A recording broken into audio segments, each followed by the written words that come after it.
Hello everyone and a very welcome back.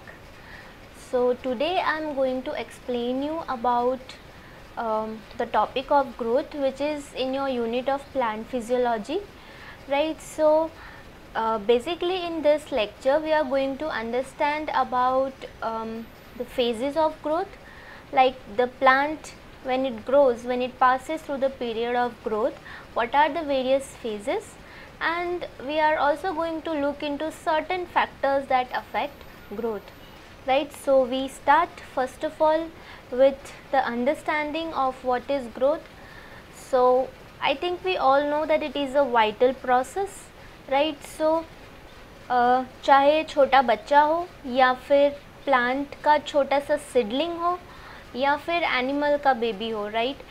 Every baby और every small structure has to pass through the period of growth, right, to become matured, right? So this is a vital process and this is a very important characteristics of living organism, because living organisms can grow, right, and non-living organisms cannot grow. So this becomes an important characteristics of living organisms. And this is a complex phenomenon because this is associated with numerous physiological processes, right? Growth ऐसे ही नहीं हो जाता, बहुत सारी दूसरी processes होती है, physiological processes body में होती है, चाहे वो प्लांट बॉडी हो या एनिमल बॉडी हो, राइट? सो क्योंकि वो सारी प्रोसेसेस होती है तब जाके ग्रोथ होता है, and therefore this is a complex phenomenon. So this physiological processes that we are talking about, these are constructive physiological processes and destructive physiological processes, right? So by constructive physiological processes we mean that ऐसे processes जिसमें से molecules बनते हैं, right? So these are mainly the anabolic processes. So for example, photosynthesis is an anabolic process because in this process food is formed, molecules are formed, right, and that we utilize for our food, right? And another is destructive physiological processes, which are also called catabolic processes, right? So these are processes that helps in breakdown of molecules, right? तो ऐसा जो एक example है that is of respiration, right? So उसमें क्या होता है कि जो फूड प्रिपेयर्ड है that is being used up, right, that is broken down to obtain energy, and by that energy we perform our functions. So growth is a complex phenomenon of both constructive, that is anabolic, and destructive, that is catabolic process. And growth is a permanent irreversible change in size and form, and it also increase in dry weight. So ये एक permanent process है जो irreversible है, like ऐसा कभी नहीं होगा कि आप छोटे से बड़े में गए, राइट, छोटे से बड़े हुए फिर बड़े से वापस छोटे हो गए. This is not going to happen, therefore this is an irreversible change.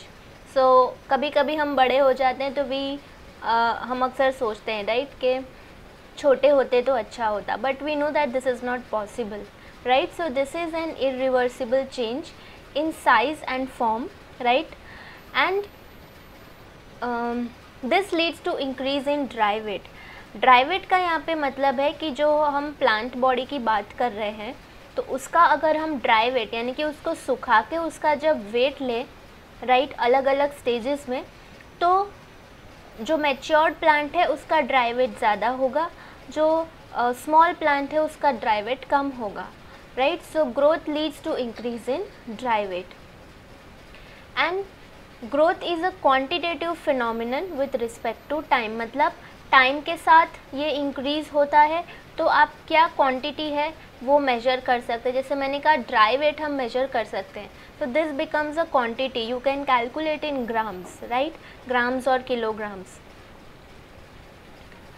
Now see, what happens in non-living objects is that the growth is extrinsic. Non-living object में जो growth होता है, ideally speaking this is not growth, but अगर हम ऐसा बोलते हैं कि कोई माउंटेन जो है वो बड़ा हो रहा है, राइट, तो वो क्यों हो रहा है? Because the growth is extrinsic, because of the external deposition of non living molecules. तो किसी भी चीज़, कोई भी नॉन लिविंग चीज़ के ऊपर एक्सटर्नल डिपोजिशन होता जाता है, राइट, तो उसे एक्सट्रिंसिक ग्रोथ बोलते हैं, और ये होता है नॉन लिविंग ऑब्जेक्ट्स में. एक एग्जांपल अगर हम ले लें अबाउट स्नोबॉल, राइट, तो स्नोबॉल में क्या होता है? छोटा सा स्नोबॉल होता है, जैसे जैसे विंटर आता है तो उस पर और स्नो डिपोजिशन होता जाता है, राइट, और स्नो बढ़ता जाता है तो उस पर डिपॉजिट होता जाएगा, जिसकी वजह से स्नोबॉल की साइज़ बहुत इंक्रीज़ भी हो सकती है, राइट. सो यहाँ पे जो ग्रोथ है वो एक्सटर्नल है और बाहर कुछ डिपॉजिट हो रहा है, जिसकी वजह से नॉन लिविंग ऑब्जेक्ट का ग्रोथ होता है. अब लिविंग ऑर्गेनिज्म जो है उसमें ग्रोथ इंट्रिंसिक होता है, right. So in living organisms the growth is intrinsic, which means that there is addition of living protoplasm in the living body due to metabolic activities in the living cells. जैसे हमने पहले देखा कि complex phenomenon है, बहुत सारे physiological processes होते हैं बॉडी के अंदर, सेल के अंदर. तो क्योंकि ये अंदर होता है लिविंग ऑर्गेनिजम्स में, इसलिए इस ग्रोथ को हम इंट्रिंसिक बोलते हैं. And this leads to addition of living protoplasm, मतलब हर एक सेल में लिविंग मास जो होता है उसको प्रोटोप्लाज्म बोलते हैं, राइट. एंड अगर सेल वॉल के साथ बोलो तो उसे साइटोप्लाज्म बोलते हैं. तो वो जो लिविंग प्रोटोप्लाज्म है वो ही है जो एक्चुअली सारी एक्टिविटीज़ जिसमें हो रही है, राइट, क्योंकि उसमें सारे ऑर्गेनल्स होते हैं और सारे ऑर्गेनल्स अपना फंक्शन परफॉर्म करते हैं, राइट. तो this happens due to the metabolic activities in the living cells. तो एक लिविंग सेल में बहुत सारी मेटाबॉलिक एक्टिविटीज़ होती है, right, and therefore the growth in this is intrinsic, which happens in the cell, which happens inside the body, right. So this is the main difference between non-living and living objects that have growth, right.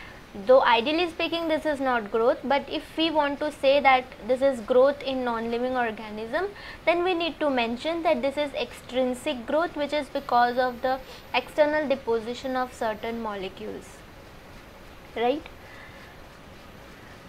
Yeah, so the same thing that I said about living organisms, cell होता है, right. Cell में this is nucleus, there are so many organelles inside the cell, and there is this living protoplasm which is responsible for all the metabolic activities, right. Now the main difference in growth between the plants and animals is that in plants growth is localized in meristems, right. I think आप लोग ने शायद पहले भी previous semester में भी पढ़ा होगा कि प्लांट में मेरिस्टेमेटिक टिश्यूज़ होते हैं, राइट. प्लांट मेरिस्टेम्स होता है, राइट. तो उसी जगह पे ग्रोथ होता है. So in plants growth is localized only in meristems, right. Whereas in animals growth is distributed all over the body. Animals में ग्रोथ पूरी बॉडी में डिस्ट्रीब्यूटेड होता है, but in case of plants it is not like that, it is localized in meristems. So we can say that in plants the growth is restricted to certain part of the body, right. तो plant में जो growth है वो certain parts तक ही restricted है, right. So this is called plant meristems, right, where the growth in plant is restricted to certain part of the body. Whereas in animals, as I said, the growth is distributed all over the body. Now as we are dealing with plant growth, now from here we will move towards the understanding of the growth aspects of plants, right. So mainly two aspects of growth are seen. These are vegetative growth and reproductive growth. I think name से ही अब तो सबको पता है, right, कि vegetative growth is something that is related to the development of the vegetative part of the plant, that is leaf, stem, roots, right? These are the vegetative part of the plant. So this is vegetative growth, and reproductive growth is related to the reproductive part of the plant, right? जिसमें से फिर नए plants वापस से बनते हैं, which is mainly to multiply the progenies. So here comes the parts which are reproductive. In origin these are bud, flowers, fruits, etc., right? So these are the two main growths that you can see in plants, right? Now as I told that in plants the growth is localized in certain meristematic regions, right? So therefore we need to know that which are these meristems in plant and what is meristem actually. So meristems is a term given to special regions where growth take place, right? तो plant में ऐसा कोई special region जहाँ पे growth होता है उसको हम मेरिस्टेम बोलते हैं। मेरिस्टेम क्यों बोलते हैं? क्योंकि वहाँ पे मेरिस्टेमेटिक टिश्यूज़ प्रेजेंट है, right?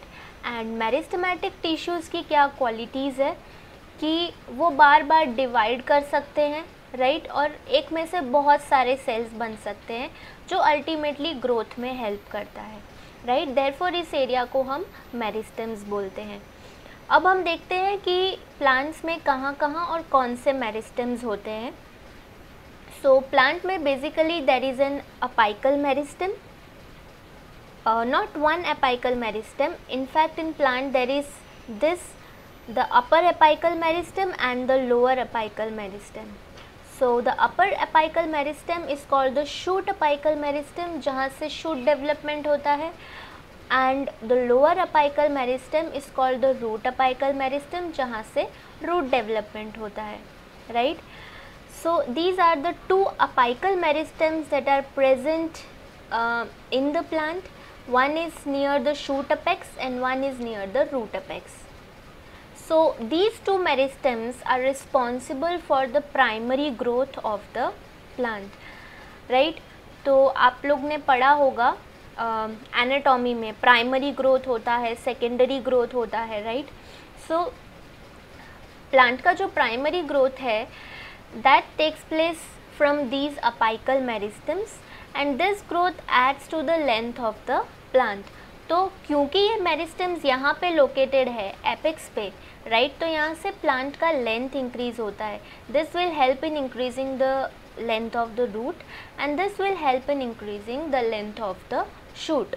So the apical meristems, may it be shoot or root, right, helps in increasing the length of the plant. तो plant का length increase करने में help करता है, right? So this increases the length in both the directions, right? Then the second type of meristem that is present in plant is the lateral meristem, right? So lateral meristem is the one which is responsible for the secondary growth, right? So secondary growth का जो काम है वो lateral meristem करता है, right? क्योंकि वो xylem और phloem का rings add करता जाता है width में, और इसके लिए जो shoot आप स्टार्टिंग में देखते हैं तो छोटा होता है, बट जैसे ही वो ट्री बन जाता है तो the width of the trunk widens. That is because of the addition of the xylem, phloem and all, which adds up to the thickness of the plant, right? So this lateral meristem is responsible for the increase in width of the plant, and that is because of the secondary growth that takes place because of lateral meristem. तो lateral क्यों बोलते हैं? क्योंकि plant के lateral sides में present होता है और ये विड्थ को इंक्रीज करने का काम करता है, right? So this is lateral meristem, and the another meristem is the intercalary meristem, right? Intercalary meristem is usually present near the node right, ये जो नोड है, 2 नोड होता है, right, we all know that there are 2 nodes and between 2 nodes there is an internode. So node का जो area है जहाँ से लीफ डेवलप होता है, that is from in near that region intercalary meristem is present. So this is separated by permanent tissues. Actually intercalary meristem is basically a part of apical meristem only, right, but this is separated by permanent tissues. यानी कि ऐसे tissues जो permanently अपना function कर रहे हैं, जैसे कि for example mesophyll cells, these are permanent tissues. These are permanent because they have completely developed and they are performing their functions. So these are separated by permanent tissues, and basically in bamboo the increase in length is because of this intercalary meristem. तो node के वहाँ पे जो intercalary meristem होता है उसकी वजह से बाम्बू का लेंथ इंक्रीज़ होता है, and we know bamboo increases in length enormously, right. तो क्योंकि बाम्बू के नोड्स पे, and you can very easily see nodes in bamboo shoot, right. So क्योंकि बाम्बू के नोड्स पे इंटरकैलरी मेरिस्टम प्रेजेंट है तो उसका जो लेंथ है वो इंक्रीज़ होता है, right. So this is a kind of apical meristem only because this helps in increase in the length, right, and this can mainly be seen in plants like bamboo, right. So I hope that this meristem wala part is clear with you, right. Now the main important part that we need to understand about is the phases of growth, right. तो plant जब छोटा होता है और छोटे से जब वो बड़ा होता है तो ड्यूरिंग द ग्रोथ पीरियड, उसका जो ग्रोथ का पीरियड है तब क्या क्या फेजेस से प्लांट पास होता है, that is called the phases of growth. So mainly there are 3 phases of growth: the formative phase or the phase of cell division, the phase of elongation or the phase of cell enlargement, the phase of maturation or the phase of differentiation. So these are the 3 phases from which every cell of the plant has to pass through, right. So I think ये आप लोग शायद may be previous standards में भी पढ़े होंगे, ये easy topic है, right. So we first of all understand that what is the formative phase or the phase of cell division. So this phase is mainly restricted to apical meristem of root and shoot. अब ये जो cell है, ये जो stage है वो mainly apical meristem जो है, रूट और शूट में जो अपाइकल मेरिस्टेम प्रेजेंट है वहाँ पे लोकेटेड होता है, right. So in this phase what happens that the cells constantly divide and multiply in number. इस फेज़ में क्या होता है, सेल जो है वो बार बार डिवाइड होते हैं, डिवाइड रीडिवाइड होते हैं और डिवाइड होके वो अपना नंबर को इंक्रीज़ करते हैं, राइट. तो एक ही जगह पे जो सेल प्रेजेंट है that will divide and multiply in number, and this will happen at the meristems only, right, not all over the body. So the characteristic of such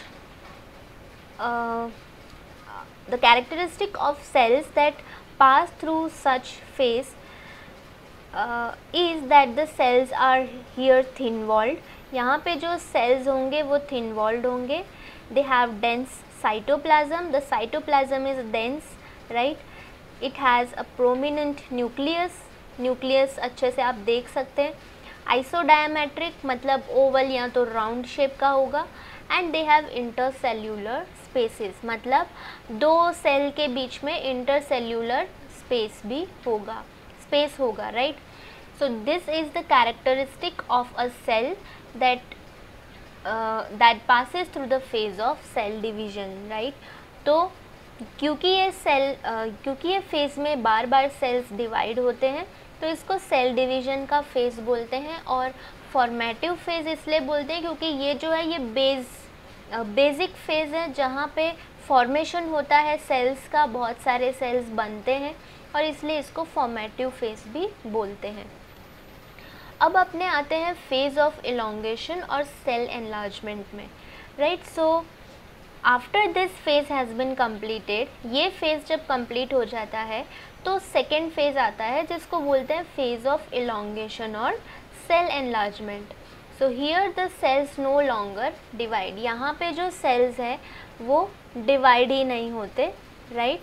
यहाँ पे जो सेल्स होते हैं क्योंकि ऑलरेडी सेल डिवीज़न के वक्त sales divide हो चुके हैं, बहुत सारे सेल्स बन चुके हैं, राइट। तो इसलिए अब इस स्टेज में डिवीज़न की कोई ज़रूरत नहीं है। पर यहाँ पे क्या होगा, जो सेल्स ऑलरेडी बने हुए हैं इस फेज़ में, राइट, वो अब यहाँ पे साइज़ में इंक्रीज़ होंगे, right. So the cells that have been formed during the phase of cell division will now increase in size during the phase of elongation, right. So here the cells that are present already, they will enlarge and elongate, मतलब width में भी बढ़ेंगे और length में भी बढ़ेंगे।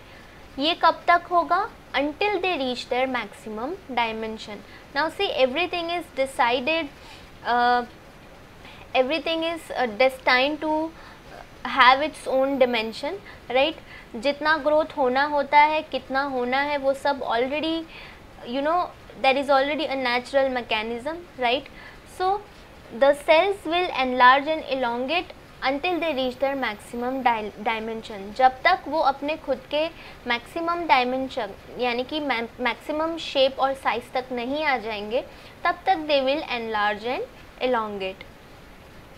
So here the characteristic of cell that pass through phase of elongation is that this cell will have a large vacuole, right. तो आप कंपेयर कर सकते हैं दो सेल्स को, राइट. यहाँ पे वैक्यूल नहीं था, I mean था, but it was small vacuoles, right.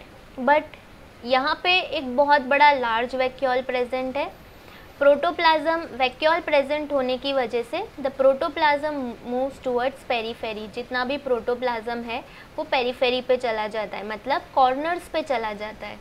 And this adds to the total length and width. तो the size of the vacuole ऐसा होता है कि वो एक्चुअली सेल का विड्थ और लेंथ डिफाइन करता है, राइट. And this is the phase जहाँ पे मैक्सिमम ग्रोथ होता है. So this phase is the phase where you can see maximum growth in the cells, right. So basically why here we have large vacuoles. Large vacuoles आप हमेशा plant cells में देख सकते हैं, क्योंकि लार्ज वैक्यूल्स का क्या काम होता है, यूजुअली स्टोरेज का काम होता है. तो प्लांट जो है वो इधर उधर मूव नहीं कर सकता कुछ खाने या पीने के लिए, राइट. तो हर एक प्लांट में वैक्यूल, हर एक प्लांट सेल में वैक्यूल लार्ज होता है. जब एक मैच्योर्ड सेल होता है तो उसमें वैक्यूल्स ज़्यादा होते हैं, राइट. तो वैक्यूल्स में जो भी फूड या वाटर है वो स्टोर कर सकते हैं, और उसकी वजह से जब मैक्सिमम ग्रोथ हो जाता है सेल का तो उसमें वैक्यूल लार्ज होता है जिसमें स्टोरेज किया जाता है, right. So this is the requirement of this phase, and this stored food can later on be used for other activities like differentiation, right. Now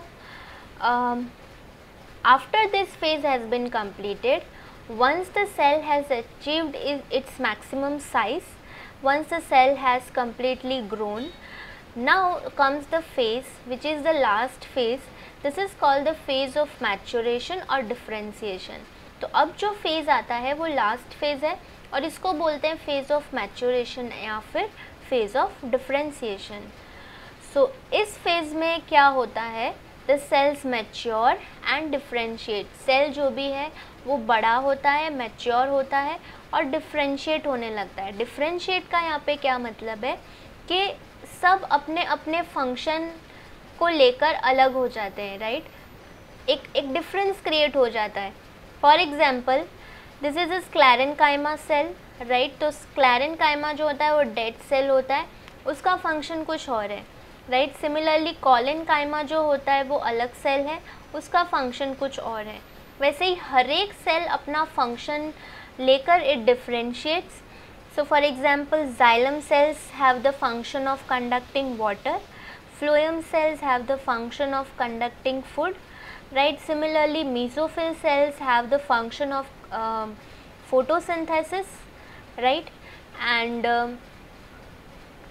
yeah, so like this every cell will mature and get its function, and that function helps to differentiate the cells. So here the cells mature and they differentiate, and therefore this is called the phase of maturation or the phase of differentiation, right. So these cells mature and differentiate to form permanent tissues, right. अब वो permanent tissues बन जाएंगे, permanent cells बन जाएंगे, right. And they have their definite shape and function. तो हर एक cell का अपना खुद का शेप होगा और अपना खुद का फंक्शन होगा जो वो लोग परफॉर्म करेंगे। Yeah, so I hope that this is clear with you that these are the three phases of growth, where the first phase is the phase of cell division, जहाँ पे बार बार cells divide करते हैं, right. This happens in meristems. Then second is the phase of elongation or cell enlargement, जहाँ पे cells enlarge होते हैं, elongate होते हैं, size में increase होते हैं, right, and अपने maximum size पे reach करते हैं, right. And then comes the phase of maturation, differentiation, जहाँ पे cells जो maximum size पे पहुँच गए हैं वो mature होके differentiate करते हैं, permanent tissues बनते हैं जिनका अपना खुद का एक function है, अपना खुद का एक shape है, right. So these are the three phases of growth from which every plant cell has to pass through. Now ये जो तीन phases हमने discuss किए, the phase of cell division, the phase of cell elongation and the phase of cell differentiation, all of these three phases together we can say that the total time during which this course of growth takes place is called the grand period of growth.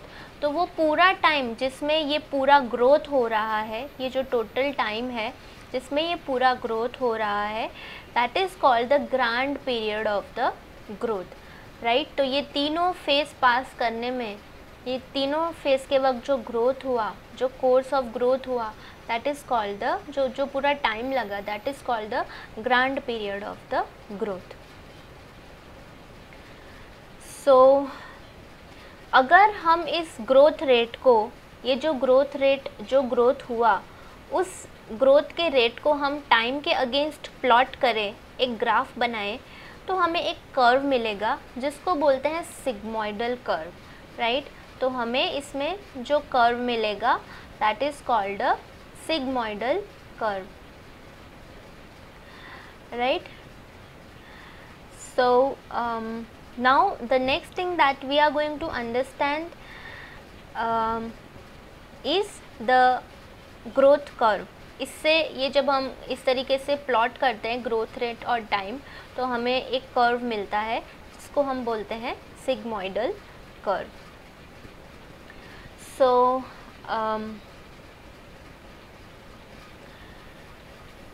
So growth curve is the next thing that we have to understand, right. So yeah, okay, so this side we are plotting growth rate, right, जहाँ पे increase in size, weight of the organism can be plotted, and here we have to plot time, right. तो इस direction में time है and in this direction we have growth, right. So the very first phase that we obtain is the lag phase, right. तो हमें जो curve मिलता है that is called a S-shaped curve or a sigmoidal curve. Sigmoid literally means S, right. तो S-shaped अगर होता है तो उसको sigmoidal curve बोलते हैं, right.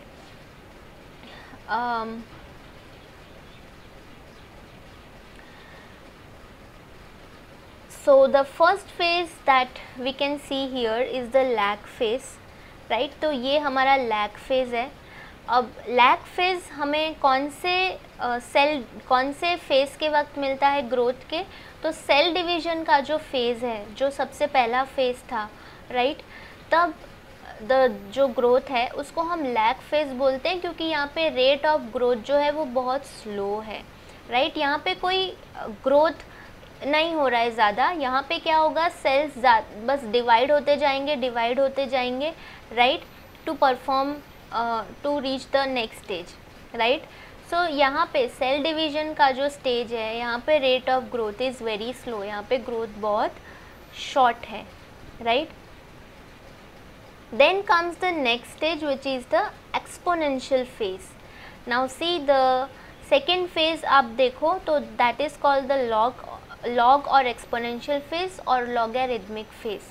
What happens during this phase is that the rate of growth is very rapid, right. तो आपका जो second phase था growth का, the phase of enlargement and elongation, तो इस phase के वक्त क्या होता है कि rate of growth is very rapid, क्योंकि यहाँ पे जो भी सेल्स बने वो सब फास्ट ग्रोथ होता है, सब मैक्सिमम साइज अटेन करते हैं, राइट. तो ये जो फेज़ है इसको लॉग और एक्सपोनेंशियल फेज़ बोलते हैं. एक्सपोनेंशियल क्यों बोलते हैं? क्योंकि it is the growth is expanding exponentially, मतलब बहुत फास्ट ग्रोथ हो रहा है, राइट.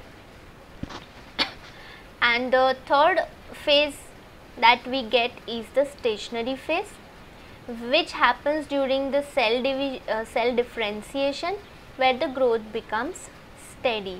So अब यहाँ पे growth steady हो जाता है, right, तो इसको हम steady phase भी बोलते हैं. And this is the stationary phase, right. तो आप देख सकते हैं पहले growth बहुत कम था, then it started increasing suddenly, right, the growth is increasing and then it is reaching at a stage where the growth is stationary, right. this is called the steady phase. यहाँ पे अब आगे कोई growth नहीं होता. क्योंकि differentiation के वक्त सारे cells they reach the stage of maturity. So the cells have reached here the stage of maturity. So now there is no further growth. The cells that have matured and differentiated will perform their functions. So there is no need of growth, right.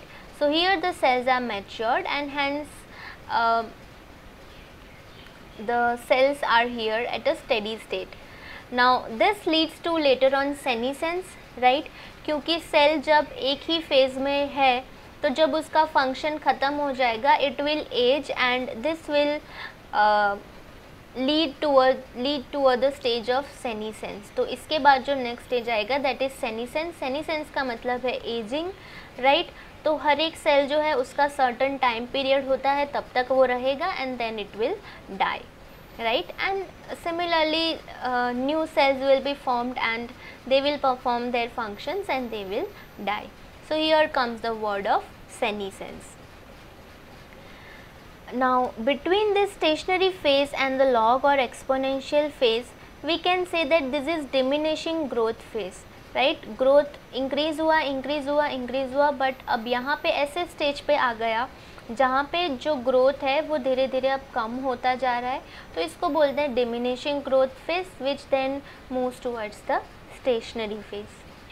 So this is a diagrammatic representation of growth curve. अगर आपको exam में भी पूछा जाए तो you have to explain like this, right, in this sequence if you have been asked about the sigmoidal curve, right. Now what we need to know is that unicellular organisms like bacteria, yeast, fungi, right, they also follow the same pattern of sigmoidal curve. Even bacteria, fungi जो है, yeast है, जो unicellular organisms है, वो सब भी यही pattern follow करते हैं, right. बट इनका हर एक फेज़ का ड्यूरेशन वेरी कर सकता है. लाइक लैग फेज़, जैसे कि लैग फेज़ है तो वो बैक्टीरिया के लिए अलग ड्यूरेशन का होगा, यीस्ट के लिए अलग ड्यूरेशन का होगा. एक्सपोनेंशियल फेज़ है, बैक्टीरिया के लिए अलग ड्यूरेशन का हो सकता है और यीस्ट के लिए अलग ड्यूरेशन का हो सकता है, right. So the time will vary but the pattern remains the same. So for example in bacteria this whole growth takes place in just few hours, right. Bacteria में ये जो पूरा एस शेप सिग्मोइडल कर्व है वो कुछ घंटों में ही complete कर देता है, right. Then fungus it can take up to few days, right. कुछ दिन लेगा इस सिग्मोइडल कर्व को कंप्लीट करके सेनिसेंस तक पहुंचने के लिए.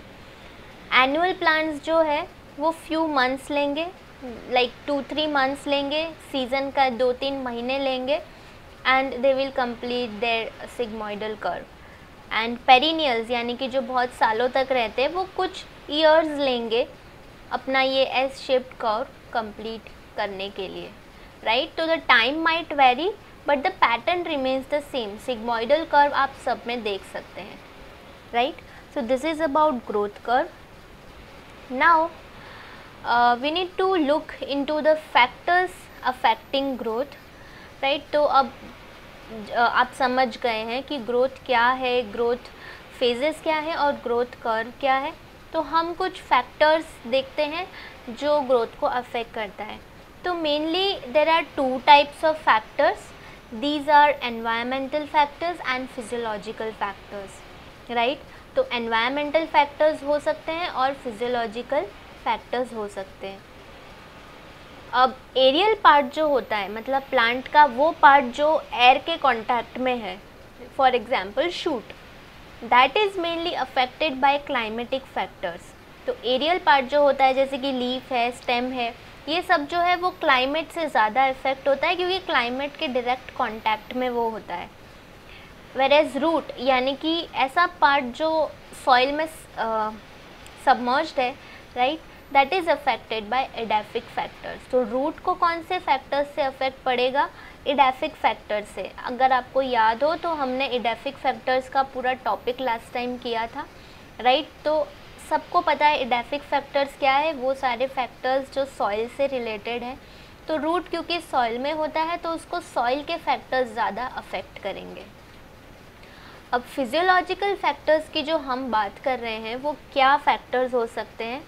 मतलब ऐसे फैक्टर्स जो फिजियोलॉजिकल हैं, यानी कि वो सारे फिजियोलॉजिकल प्रोसेसेस जो प्लांट में होते हैं और जो होना ज़रूरी है, क्योंकि अगर वो फिजियोलॉजिकल प्रोसेसेस नहीं होते तो प्लांट जो है उसका ग्रोथ प्रॉपर नहीं होगा. तो for example these physiological processes like absorption of water, पानी का एब्जॉर्ब करना, राइट, फोटोसिंथेसिस, फूड बनाने का जो प्रोसेस है, रेस्पिरेशन, एनर्जी बनाने का जो प्रोसेस है, राइट, ये सब फिजियोलॉजिकल फैक्टर्स है और ये बहुत इम्पॉर्टेंट है किसी भी ऑर्गेनिज्म के, किसी भी लिविंग ऑर्गेनिज्म के ग्रोथ के लिए. Because supply of food is also very important, क्योंकि सप्लाई ऑफ फूड होगा तो नेसेसरी जो भी ग्रोथ है वो हो सकता है. इसलिए प्लांट में बहुत इम्पॉर्टेंट है कि फोटोसिंथेसिस हो, राइट. तो फोटोसिंथेसिस हो उसके लिए ऐसा एनवायरनमेंट होना चाहिए, फुल सनलाइट अवेलेबल होना चाहिए, तो जिसकी वजह से फूड बनेगा, फूड सप्लाई होगा तो प्लांट का जो नेसेसरी ग्रोथ है वो होगा. So that helps in getting the source of nutrition and also you get energy from it, right. Then supply of oxygen is very important because respiration is a process which is very important for every living cell, right. respiration में oxygen use करते हैं, right, and जो भी molecules है उसको break down करके उसमें से एनर्जी बनता है, जो एनर्जी हम यूज़ करते हैं, राइट, या तो जो एनर्जी प्लांट यूज़ करता है. अगर हम प्लांट की बात करें तो it is supply of oxygen where respiration होता है, जहाँ पे प्लांट ने जो फूड बनाया है उसका ब्रेक डाउन होके उसमें से एनर्जी निकलता है और एनर्जी जो है वो प्लांट अपने दूसरे प्रोसेसेस में यूज़ अप करेगा, right. So therefore respiration is also important where supply of oxygen plays a major role in respiration. So respiration therefore provides energy for all the activities, right? So therefore respiration is also important. Yeah, so these are the physiological factors, some physiological factors that have been mentioned. There might be many other physiological factors, but these are some that you can remember. Now coming to the next part, that is the environmental factors that affect the growth. अब growth में environmental factors क्या हो सकते हैं, जैसे कि temperature, right? So if we need to have a optimum temperature, right? तो अगर टेम्परेचर बहुत लो है, मतलब it is very low, like below minus, like below zero, right? So then what will happen, that cold temperature will take place, right? And this will lead to the formation of ice crystals in the intercellular spaces. Plant जिसमें liquid move कर रहा है, right, जिसमें water molecules move कर रहे हैं normal temperature पे, अगर बहुत ठंडा टेम्परेचर हो जाएगा तो प्लांट का अंदर का जो सिस्टम है that will freeze and that will lead to the formation of ice crystals in its intercellular spaces, right? So this is also not good. And if the temperature is very high, like about 50, right, then that becomes a very hot temperature for the plant. So then that leads to transpiration, right? जैसे हमको पसीना आता है वैसे plant भी transpire करता है. So there is excess loss of water in the form of transpiration in hot temperature. Now both of this leads to protoplasm dehydration. तो इसकी वजह से प्रोटोप्लाज्म डिहाइड्रेट हो जाता है and this leads to coagulation of like particles in the protoplasm, right? So both of this leads to protoplasm dehydration. अगर protoplasm dehydrate हो गया, प्रोटोप्लाज्म ड्राई हो गया इन अनदर वर्ड्स, तो then there is nothing that plant can have to grow because protoplasm में ही सारा mechanism है, right? So average temperature should be like 30 degrees Celsius for the plant to grow, which is suitable. पर ऐसा भी होता है कि लाइक कुछ प्लांट्स जो होते हैं वो ठंडे एनवायरनमेंट में बनने के लिए बने होते हैं. सो हर एक प्लांट का अपना टेम्परेचर है, but normal temperature range usually 30 degree Celsius पे होता है, right? Now as I told, this depends upon plant habitat. Plant का हैबिटेट क्या है उस पर डिपेंड करता है कि टेम्परेचर क्या होना चाहिए, but normal temperature usually 30 degree Celsius optimum होता है अगर प्रोटोप्लाज्मिक सारी एक्टिविटीज़ अच्छे से कैरी आउट होनी हो तो. Then the next factor is light. Light में तीन चीज़ें हैं. एक तो है इंटेंसिटी. तो अगर लाइट की इंटेंसिटी वीक होती है तो that leads to short internodes. Internodes छोटे होते हैं. I think not expanded leaves, this is smaller leaves, not expanded leaves आएगा यहाँ पे, राइट? तो शॉर्ट इंटरनोड्स होंगे, लीफ कम एक्सपेंडेड होगा. और अगर हाई इंटेंसिटी है तो there is loss of water, there is reduction in growth, there is scorching. तो intensity should not be very weak, should not be very high, it should be between these two, right? जिससे growth अच्छा हो सके. Now the next thing in light is the quality of light. Light की quality कैसी है? तो कोई भी प्लांट जो है वो विजिबल लाइट के फुल स्पेक्ट्रम में अच्छा ग्रो करता है, मतलब कि विजिबल लाइट के सारे ही स्पेक्ट्रम्स इसमें होने चाहिए, राइट? तो क्वालिटी ऑफ लाइट अच्छी होती है. तो जैसे अगर सिर्फ ब्लू वायलेट लाइट में ही अगर ग्रो कर रहे हैं प्लांट को, तो this will lead to internodes elongate. तो अगर आप सिर्फ किसी भी एक टाइप के लाइट में प्लांट को ग्रो करेंगे तो हो सकता है कि वो कुछ ना कुछ साइड इफ़ेक्ट्स ज़रूर बताएगा, राइट? वो ग्रो करेगा but you can C defects in the plant, right? For example, अगर आप घर में हाउस प्लांट रखते हैं तो हाउस प्लांट जो है उस पर ट्यूबलाइट की लाइट गिरती है, मतलब आपके घर में जो भी LED बल्ब या जो भी है उसकी लाइट गिरती है. So that is visible light actually, if you do not know, and it has all the spectrums.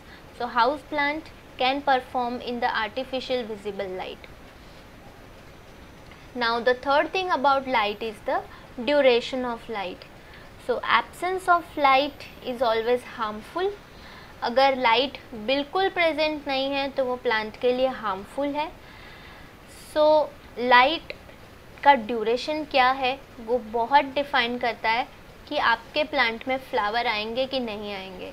तो अगर आपको आपके प्लांट में फ्लावर नहीं आने हैं तो you can always you can try keeping it at a place where there is dark. That will suppress flowering. And if you keep a flowering plant in full sunlight, you will see that the plant is full of flowers. And this is so true for every flowering plant except for some, because most of the flowering plants require full sunlight, morning sunlight, to have their flowers in the plant, right? Yeah, so that is it about the topic of growth. I think that this was a easy topic and it also did not take much time, so you can understand it, and if there is any doubt you can ask me about it, right? Thank you.